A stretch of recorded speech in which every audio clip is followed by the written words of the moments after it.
We are back. My next guest tonight stars in the NBC series Law & Order Special Victims Unit. Please welcome Mariska Hargitay.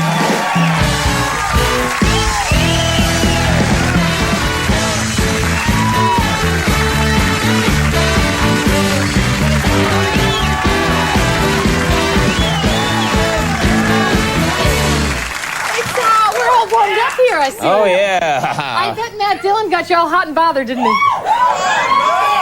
Well, not me, well, not no, you. okay. Did you notice how I directed it this way? Well, there are a lot of fellas out there, too. Well, you know, they're manly men. They don't Okay. mind that sort of comment, right? Oh, yeah, no, they're secure. I'm insecure. Yes. I'm a real God. jock. All right, now, Okay. enough about me. Let's talk about you. Yeah. You look fantastic, by the way. Thank you. You know, it's funny because you're such a feminine... Huh?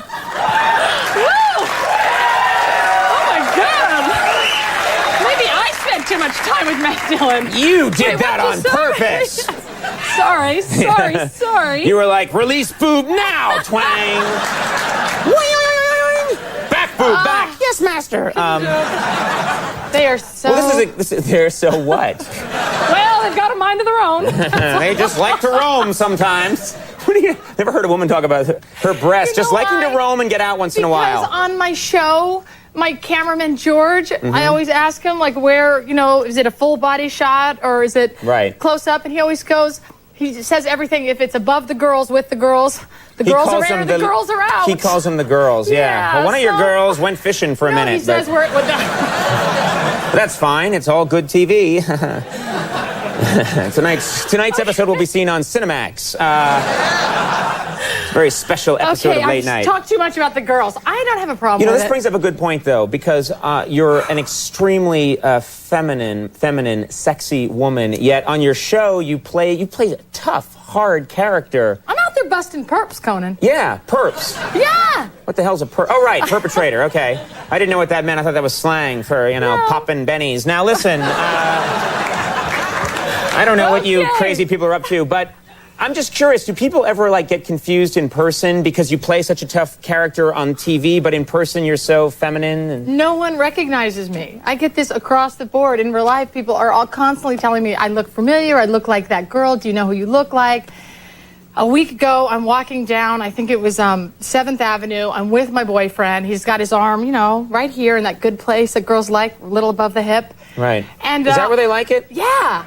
Right, ladies? Because I walk around with my hand on top of my wife's head like that. That's my second favorite. And I steer her. We go right now. We go left. She's like, it's just weird. It's not good. I don't know. It's not a good thing. Yes, the ladies like it. The ladies are like, no, she doesn't like it at all. But anyway. No, but nobody recognizes me. And all of a sudden this guy yells and he goes, oh my God, oh my God. And I go, what? And I thought somebody had been hurt. Right. And I turn around and he goes, damn, I thought you was a lesbian. Really? Because of your character on... Yes, everyone thinks that. And people think I'm a lesbian because of the character I play on this show. I got that. I got that. Now... But, yeah, people are constantly saying the funniest things, and people are constantly telling me I look like that girl on SVU, but I'm much thinner because she's big and robust. They don't say that to you, do they? Oh, yes, they do. You're not big and robust. I'm telling you, I sat next to these two women. They were from the Midwest, and they're staring at me, and I'm like, hi, can I help you? And they said, you know who you look like? And I said, oh, I think. And they go, you look like that girl, that detective gal on Special Vixens Unit. Right. And I said, thank you. I like Special Vixens Unit. And I said, thank you so much. And then they were like, oh, but don't be offended. You're much thinner and prettier. Literally, I get this all the time. And I went, don't really? like that. Tears. Yeah. The tears of a clown. And then she's like, I'm kidding. I knew it was you. Now, I know that you, of course, lived in Los Angeles for a long time. I used to live in Los Angeles, and I found out recently that there was a bookstore right around the corner from where I work called Book Soup. And I worked there. And you worked there. I probably even saw you. Did you like working in that bookstore? I had the greatest time working there. I worked there while I was a struggling actor trying to get jobs. I got fired probably every 20 minutes. Right. Because I'd leave for auditions, and then he'd say, that's it, Mariska, if you leave, that's it, you're not getting your job back. And then your boob would come out and go, please, I want to come back. All right, you can come back. Thanks a lot. Back in. So I worked there as a cashier in the window, which I loved. And, you know, they needed like a cute girl to work in the window. Yeah. And I had the best time. And I would just show back up for work Monday morning, like 8 a.m. I was there. And finally he'd just be like, whatever. Yeah. And one night, it was my favorite night at Book Soup. I was so tired, and you had to work till 12, and they never let you leave early because it was right there on the Sunset Strip. And I'm sitting there in the window, and I was kind of sad. And all of a sudden, I just see this man walking down the street. And he's got kind of a swagger to his walk. Let's just call it a little music, if you will. Right. To his walk. And he sort of catches my eye because it's all glass, the window. And I look, and then I look away, you know, counting my money. Right. And then all of a sudden he looks at me again, and he like comes up to the window, and he goes, and I just stopped, and I pretend I didn't see him. And then he comes in, he walks down the street, he comes back, comes to the door, and he goes, excuse me. And I go, hi, can I help you? He goes, would you give up the booty? And I said, Would you give up the booty? Yes, I said, I'm sorry. He goes, would you give it up? And then he kept asking me that, and now I'm crying. And then Right. he knew he was funny. Right, and so right. then, like, the managers are coming up going, Mariska, are you okay? What's wrong? And he's like, would you give it up? Would you give it up? And then he just walked around the whole store yelling at I admire any man who will just ask random women, will you give up the booty? To me, that takes a kind of courage. That's why I did. Well, oh my God, no. Oh, yeah, because I thought if he was going to ask, I didn't want to hurt his feelings. See, guys, that's all you got to do. It's called asking. Go after things in life. Just ask. Now, I remember I saw a movie. This came out years ago, and it was a movie about your mom, about your mom's life, Jane Mansfield. And in the movie, your dad is played by Arnold Schwarzenegger. Yes. And that was actually one of the first... I remember that was like one of the first times Arnold Schwarzenegger was starting to get famous, but that was like one of the first like roles where he was, you know, acting.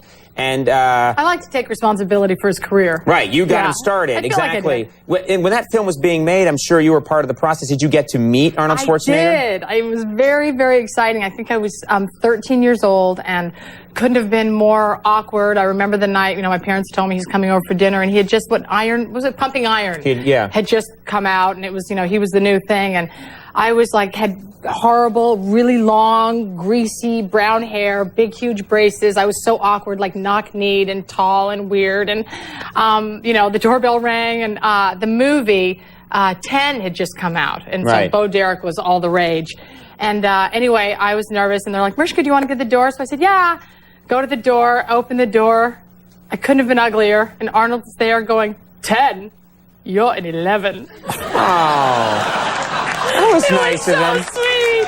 What a nice man. Yes, he was so sweet. You know, the only sad part of that is that I think he's probably used that line. He's still using it. He's just shouting it at people around it. 10, you're more than I can do, 11. What? You're not a 9, you're a 7. Arnold, you're not 4, you're 6. Oh, forget it. I love that country. You've taken it to an all-new level. I like it. Which country? I'm not sure. Oh. That's how Arnold speaks in real life. Oh, see, I I've don't run even into him. know. We've had him on the show. He's like, oh, Brian, it's really good to see you. Go see Jingle All the Way. Arnold, that came out 15 years ago. It doesn't matter. It's on DVD. You can see it. I wish you guys could see what's happening to his eyes close up, the commitment here. I'm enjoying. It's called a happy pizza. Now listen. Zing! You know, we have a clip here from your show. Oh, great. Law and Order SVU. Yes. And let's tell us what we're going to see in this clip. Well, actually, this clip is one of my tomorrow night's episode is one of my favorite episodes ever that we've aired. You know, the not to bring down the mood, but the average life of the average span of a special victims unit detective is only 2 years because of what they see. They just get burnt out. They get burnt out, and it's too much, and it just stops. And this is an episode where a girl was raped, and the only way for me to get her to catch the perp is for her to testify. Okay. And to make the victim relive the rape over and over and over, which is the worst thing that can happen to a rape victim, is to have to revisit it again. And I think that's all you need to know. Okay, let's take a look.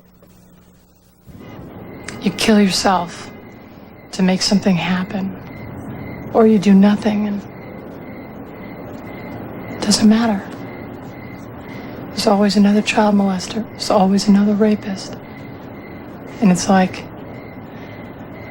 you have to sell a little piece of yourself to get the job done. So what the hell's the point?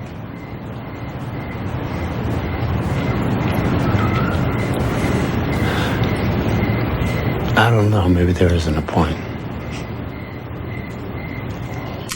Wow. Not a pleasant subject, but it's a great show. Thank you. Law and Order Special Victims Unit airs Friday nights at 10 on NBC. Mariska, thanks so much for being here. Great to have you. Mariska Hargitay, everybody. We'll take a break when we come back. The White Stripes.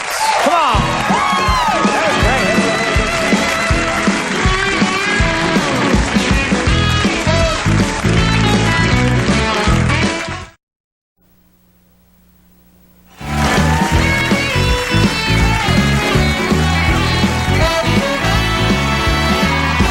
All right, everybody, it has been an amazing